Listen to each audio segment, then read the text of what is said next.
Hello बच्चों, कैसे हो। आज हम लोग करेंगे प्रोबेबिलिटी थ्योरी। क्लास 10 से स्टार्ट हम करने वाले हैं। देखिए, प्रोबेबिलिटी थ्योरी एक्चुअली जो प्रोबेबिलिटी वर्ड है वो डे टू डे लाइफ में भी काफी यूज होता है। जैसे हम किसी इवेंट के होने की पॉसिबिलिटी को जब डिस्कस करते हैं, जैसे हम कहते हैं कि प्रोबेबली इट में रेन टुडे, इसका मतलब अगर बारिश का मौसम है तो आज बारिश हो सकती है। तो पॉसिबिलिटी, अब बारिश होती है या नहीं होती है एक अलग बात है, लेकिन हम यहाँ कहना चाहते हैं कि आज संभावना है, बारिश होने की संभावना है। तो किसी भी इवेंट के होने की पॉसिबिलिटी को जब डिस्कस किया जाता है तो that theory is called probability theory. Mathematically probability theory में दो तरह की अप्रोचेस काम करती हैं। One is classical approach and other is axiomatic approach. There are two types of approaches. दो अप्रोचेस हैं हमारी। वन इज क्लासिकल अप्रोच और it can be said theoretical approach.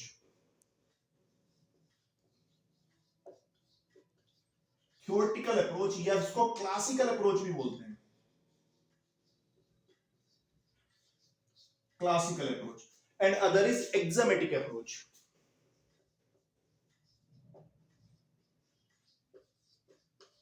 Axiomatic approach.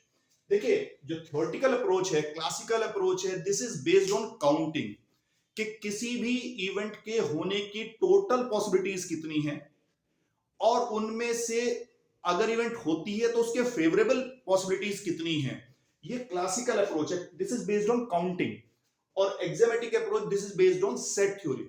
तो क्लास 10th में जो प्रोबेबिलिटी थ्योरी है वो classical approach या थ्योरेटिकल अप्रोच से स्टडी की जाएगी और क्लास 11th ऑनवर्ड हम एक्समेटिक अप्रोच यूज करते हैं। This is based on set theory. तो अभी हम बिल्कुल स्टार्ट कर रहे हैं क्लास 10 से।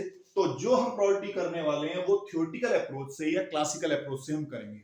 देखिए, अप्रोच कोई भी हो, आइदर क्लासिकल अप्रोच और एक्समेटिक अप्रोच, एक टर्म बार बार यूज होगी and that is experiment.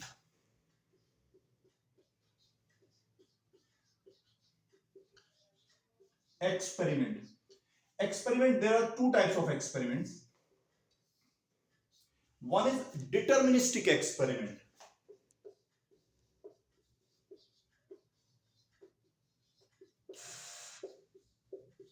and other is probabilistic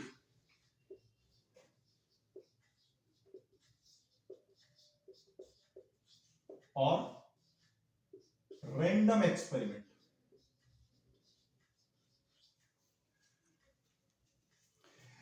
deterministic experiment and probabilistic experiment. Deterministic experiment मतलब कि अगर कोई एक्सपेरिमेंट बार बार परफॉर्म किया जाए और रिजल्ट एक जैसा रहे हमेशा, अगर कंडीशन सेम रखें तो रिजल्ट भी अगर ना बदले, सेम रहे। जितने भी एक्सपेरिमेंट साइंस बेस्ड हैं, केमिस्ट्री लैब में होते हैं या फिजिक्स लैब में होते हैं, तो वो एक्सपेरिमेंट डिटर्मिनिस्टिक एक्सपेरिमेंट है, क्योंकि सेम तरीके से एक्सपेरिमेंट करने से बार बार रिजल्ट सेम रहेगा, बदलेगा नहीं। मान लीजिए हम केमिस्ट्री लैब में कोई एक्सपेरिमेंट करते हैं कि 5 ml हमने कंपाउंड ए का लिया और 5 ml हमने कंपाउंड बी का लिया और इन दोनों को मिक्स करके हमने 100 डिग्री टेम्परेचर पर उसको हीट कर दिया और सपोज रेड कलर की वेपर आती है। अगर हम इस एक्सपेरिमेंट को बार बार परफॉर्म करें, वही 5 ml कंपाउंड ए, वही 5 ml कंपाउंड बी, और फिर उनको हीट करके 100 डिग्री सेल्सियस पर अगर हम देखें तो हमेशा रेड कलर की वेपर ही मिलेगी आपको। ठीक है, तो ये जो एक्सपेरिमेंट है ये डिटर्मिनिस्टिक एक्सपेरिमेंट है। प्रोबेबिलिस्टिक एक्सपेरिमेंट जिनमें रिजल्ट में चेंज, अगर उसको बार बार आप परफॉर्म करेंगे तो रिजल्ट में चेंज, पहले जो रिजल्ट आया था जरूरी नहीं है नेक्स्ट टाइम भी वही हो। हम एक कॉइन टॉस करते हैं, कॉइन टॉस करना एक एक्सपेरिमेंट है। अगर हमने कॉइन टॉस किया तो सपोज हेड आया फर्स्ट टाइम में, और अगर हम उसको दोबारा टॉस करते हैं सेम कॉइन को, तो हो सकता है टेल आए, हो सकता है हेड आए। वी कांट से कि क्या आएगा, हेड आएगा या टेल आएगा, तो रिजल्ट में चेंज।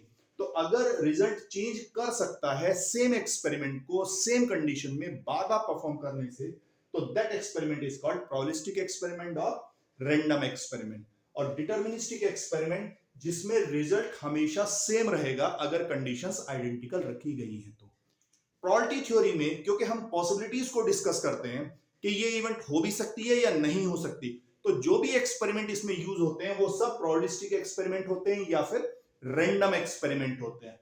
तो इसके बाद जब भी एक्सपेरिमेंट वर्ड यूज होगा प्रोबेबिलिटी थ्योरी में, तो उसका मतलब हमारा रैंडम एक्सपेरिमेंट से होगा या प्रोबेबिलिस्टिक एक्सपेरिमेंट से होगा। डिटरमिनिस्टिक एक्सपेरिमेंट को हम यहाँ प्रोबेबिलिटी में डिस्कस नहीं करते। देखिए, प्रोबेबिलिटी थ्योरी को सीखने के लिए सबसे पहले इसकी टर्मिनोलॉजी को सीखना बड़ा जरूरी है। तो कुछ टर्म मैं आपको बता रहा हूं जो आपको पता होनी चाहिए इस लेवल पर। सबसे पहले है trial. Trial trial means to perform an experiment is called a trial. कोई भी एक्सपेरिमेंट परफॉर्म कर दिया आपने, that is called a trial. आपने कॉइन टॉस कर दिया, to toss a coin, this is a trial. To toss a die, हमने एक डाई थ्रो कर दिया या डाई टॉस कर दिया, तो दैट इज ए ट्रायल। एक पैक ऑफ प्लेइंग कार्ड से हमने कार्ड ड्रॉ कर लिया, that is a trial.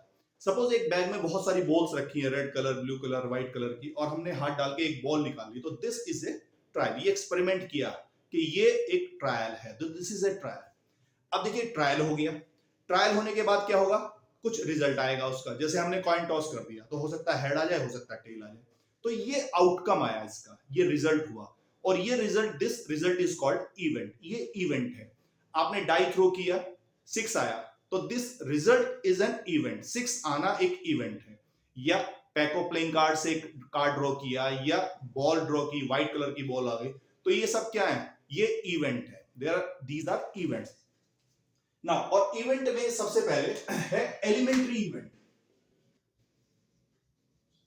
Elementary event,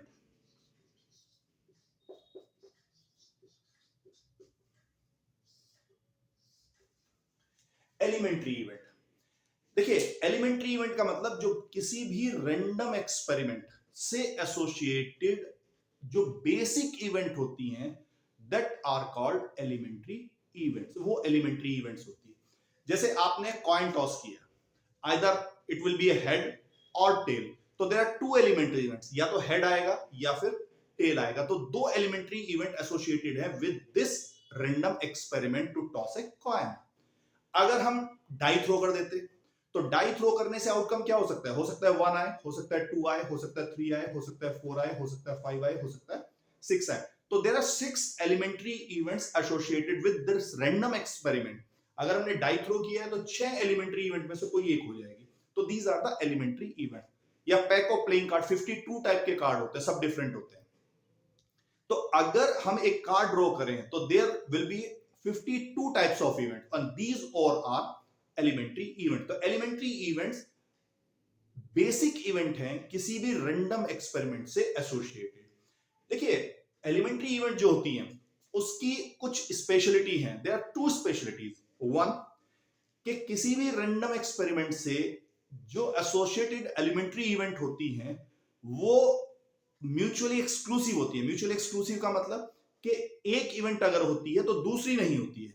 जैसे अगर हमने कॉइन टॉस कर दिया, तो अगर हेड आता है तो इसका मतलब टेल नहीं आया, या अगर टेल आया तो इसका मतलब हेड नहीं आया। मतलब कि 2 इवेंट है एलिमेंट्री इवेंट इस रैंडम एक्सपेरिमेंट से एसोसिएटेड, दोनों में से केवल एक ही हो सकती है एक बार में। तो ये प्रॉपर्टी है कि एलिमेंट्री इवेंट एक बार में एक ही होती है। या जैसे हमने डाई थ्रो किया, तो डाई थ्रो करने से कोई एक नंबर आएगा, या तो 2 आएगा। तो अगर 2 आया तो कोई और एलिमेंट्री इवेंट नहीं हो, तो जो 2 आना एलिमेंट्री इवेंट है वही हुई है, कोई और नहीं हुई। अगर 3 आता तो फिर 2 नहीं आता, या 4 आता तो 2 और 3 नहीं आए। तो जो भी इवेंट होनी है वो केवल एक ही होनी है।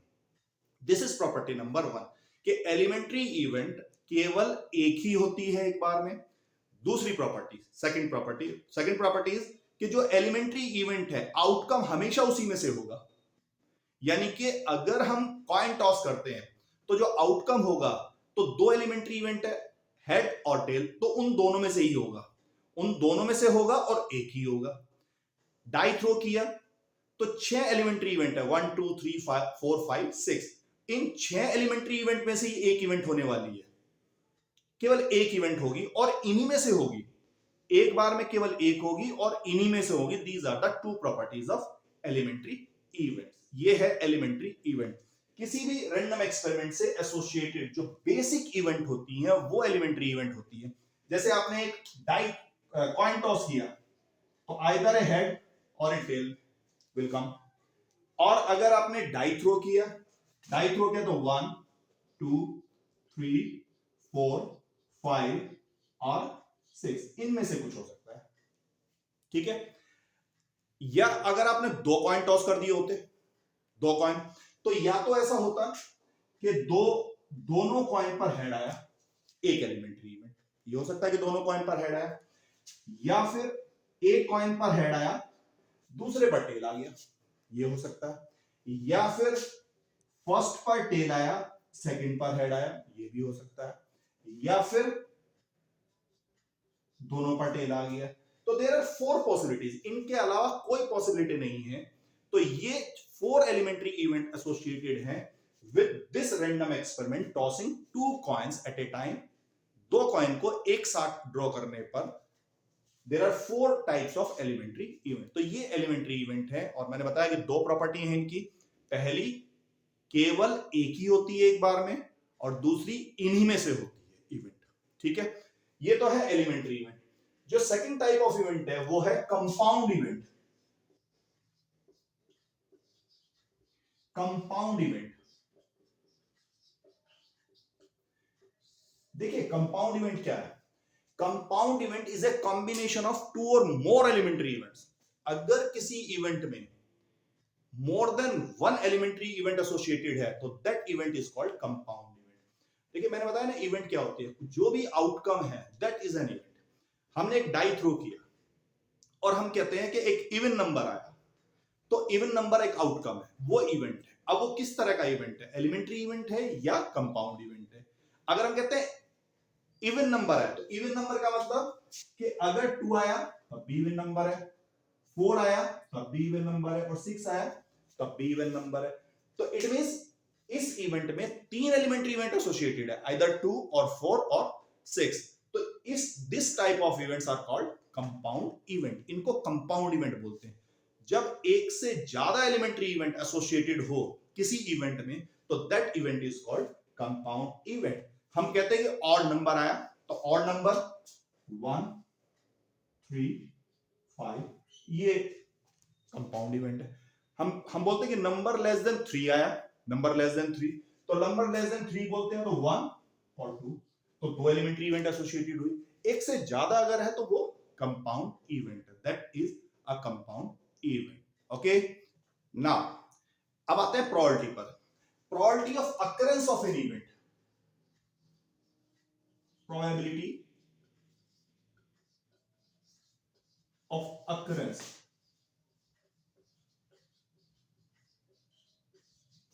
Of an event. अगर इवेंट को हम ए से रिप्रेजेंट कर रहे हैं, ठीक है, तो probability is written by P A.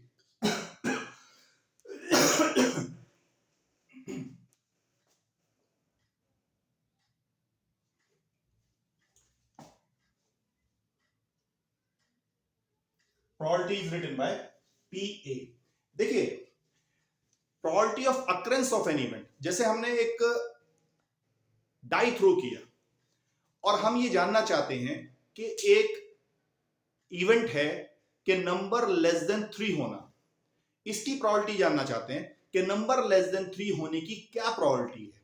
Number less than 3 1 होना चाहिए या 2 होना चाहिए। अगर 1 आया तब भी नंबर लेस देन 3 है, 2 हुआ तब भी नंबर लेस देन 3 है।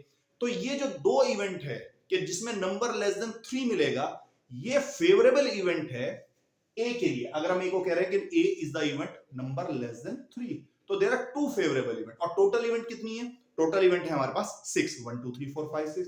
तो probability of occurrence of event A PA is given by number of favorable events, number of favorable events divided by total number of events, total number of events। जो favourable event है उसका total event के साथ में ratio is the probability of occurrence of that event. तो अगर हम ये कहते हैं कि नंबर लेस देन 3, तो इट मींस कि दो फेवरेबल इवेंट है हमारे पास 1 एंड 2, और टोटल इवेंट्स 1 2 3 4 5 एंड 6।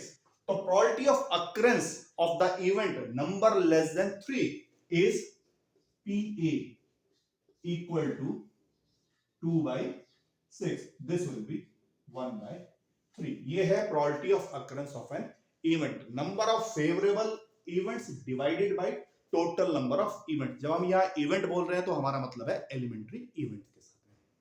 ठीक है, ये तो है probability of occurrence of an event. Probability of non-occurrence, that is also an event. हम बोलेंगे नंबर लेस देन 3 आया तो ये probability of occurrence of an event है, और हम बोलेंगे नंबर लेस देन 3 नहीं आया, ठीक है, इसका मतलब 1 और 2 नहीं आए. अगर 1 और 2 नहीं आए तो फिर क्या है, 3 4 5 6.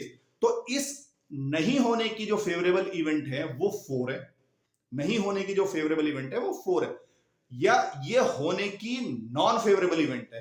तो अगर हम ये कहते हैं कि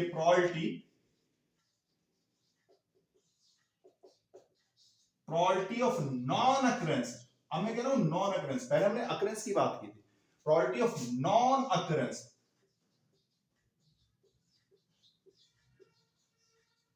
of an event A के non occurrence की, and it is represented by A bar. A bar से रिप्रेजेंट करते हैं या A कॉम्प्लीमेंट हम इसको पढ़ते हैं, and that is given by number of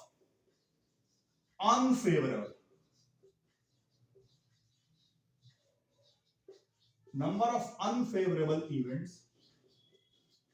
divided by total number of events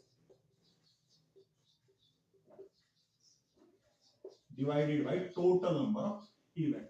मतलब A के लिए अनफेवरेबल तो वो नॉन अकरेंस हो जाएगा. जैसे यहाँ के A के लिए अनफेवरेबल कितनी इवेंट है, 3 4 5 एंड 6. तो अगर हम PA बार कहें तो that will B 4 by 6 equal to 2 by 3. ये होगा probability of non occurrence of an event. देखिए, अगर हम नंबर ऑफ फेवरेबल इवेंट को हम एज्यूम कर रहे हैं, सपोज दिस इज n, ठीक है, और टोटल नंबर इवेंट्स को हम कह रहे हैं कि ये n है. अगर टोटल इवेंट n है और फेवरेबल इवेंट m है तो अनफेवरेबल कितनी हो जाएंगी, n minus m divided by n. ठीक है, और इनको अगर हम ऐड करें, ये तो है probability of occurrence of an event plus probability of non occurrence of an event, so that will be m by n plus n minus m by n. ये n LCM हुआ तो ये m plus n minus n, ये n cancel out, ये n by n equal to 1. देखिए जरा, probability of occurrence of an event plus probability of non occurrence of an event is 1. तो होने की probability और नहीं होने की probability का सम हमेशा 1 रहेगा. यहां आप चेक कर सकते हैं, probability of occurrence of an event A is 1 by 3 and probability of non occurrence of an event is 2 by 3. इनको ऐड करेंगे 1 by 3 plus 2 by 3 that will become 1, वो 1 हो जाएगा. तो probability of occurrence of an event नहीं होने की probability plus नहीं होने की probability का सम 1 होगा. चलिए एक चीज और देखिए, ये है फेवरेबल इवेंट m और n है टोटल इवेंट. तो फेवरेबल इवेंट तो टोटल इवेंट से कम होंगी या मैक्सिमम उसके इक्वल हो सकती है. तो इट मींस जो m है that will be less than equal to n. m से n से छोटा होगा या उसके मैक्सिमम उसके इक्वल हो सकता है, और it will be greater than equal to 0. भाई फेवरेबल इवेंट 0 हो सकती है कम से कम. मान लीजिए हम डाई थ्रो करें और हम बोलें कि 7 आना चाहिए, 7 आने की प्रोबेबिलिटी बताइए, तो 7 तो होता ही नहीं है उसके अंदर, तो उसके फेवरेबल केस तो कोई है ही नहीं, तो इट मींस उसके फेवरेबल केस हुए 0. तो किसी भी इवेंट के फेवरेबल केसेस मिनिमम 0 हो सकते हैं और मैक्सिमम टोटल हो सकते हैं. जैसे हम बोल दें कि किसी भी कोई हमने डाई थ्रो किया और हम कहते हैं कि 1 से लेकर 6 तक कुछ भी आ जाए, तो इसका मतलब 1 2 3 4 5 6 कुछ भी हो सकता है. तो टोटल फेवरेबल केसेस हो गए हमारे पास. तो ये है कि m जो है favourable cases that will lie always between 0 to n. और इस एक्सप्रेशन को अगर मैं n से डिवाइड कर दूं तो ये तो 0 ही रहेगा, ये m by n हो जाएगा, और ये n by n करेंगे तो दिस विल बिकम 1. और m by n is what? m by n is PA, probability of occurrence of an event, and that will always lie between 0 to 1, ये 0 से 1 के बीच में। तो जो प्रोबेबिलिटी स्केल होता है वो हमेशा 0 से 1 होता है। प्रोबेबिलिटी किन्हीं भी सर्कमस्टांसेस में लेस देन 0 नहीं हो सकती, नेगेटिव नहीं हो सकती, और ग्रेटर देन 1 नहीं हो सकती। जैसे परसेंटेज स्केल जो पॉसिबिलिटी का वो 0 to 100 होता है। मैक्सिमम श्योर इवेंट है तो 100%, इम्पॉसिबल है तो 0। प्रोबेबिलिटी स्केल है 0 to 1। अगर 0 है, if probability is 0, if probability is 0, तो events is said to be impossible. Impossible event. और अगर प्रोबेबिलिटी है 1, if P A equal to 1, तो event is said to be sure event. तो इसको श्योर इवेंट या सर्टेन इवेंट हम बोलते हैं। तो ये प्रोबेबिलिटी स्केल है कि किसी भी इवेंट की प्रोबेबिलिटी हमेशा 0 से 1 के बीच में लाई करेगी, 1 से ग्रेटर नहीं हो सकती और 0 से स्मॉलर नहीं हो सकती।